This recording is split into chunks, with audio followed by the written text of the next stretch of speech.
રાજકોટ જિલ્લાના ધોરાજીના જૂના ઉપલેટા રોડ ઘણા વર્ષોથી બિસ્માર હાલતમાં હતા અને રાહદારીઓ અને વાહન ચાલકોને ભારે મુશ્કેલીઓનો સામનો કરવો પડી રહ્યો હતો.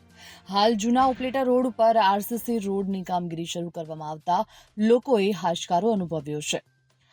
આ કામગીરી આરસીસી રોડની શરૂ કરવામાં આવતા લોકોએ હાશકારો લીધો. ત્યારે આ કામગીરી એક તો ગોકળગાયની ગતિએ ચાલી રહી છે અને લોકો ફરી રોડ રસ્તાને કારણે મુશ્કેલીમાં મુકાયા છે. આજ રોજ સ્થાનિક જાગૃત નાગરિક દ્વારા જૂના ઉપલેટા રોડનો આરસીસી રોડ કામગીરીમાં બુદ્ધિનું પ્રદર્શન થતું હોય તેમ આરસીસી રોડની કામગીરીમાં રોલર મશીનનો ઉપયોગ કરવામાં આવતો હોય તેવો વિડીયો સામે આવ્યો છે.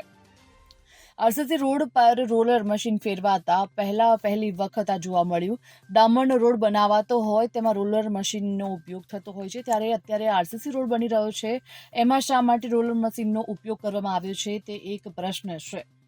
તો નબળી કામગીરીને લઈને આક્ષેપો કરવામાં આવી રહ્યા છે અને સ્થાનિકો દ્વારા રોષ વ્યક્ત કરવામાં આવ્યો છે.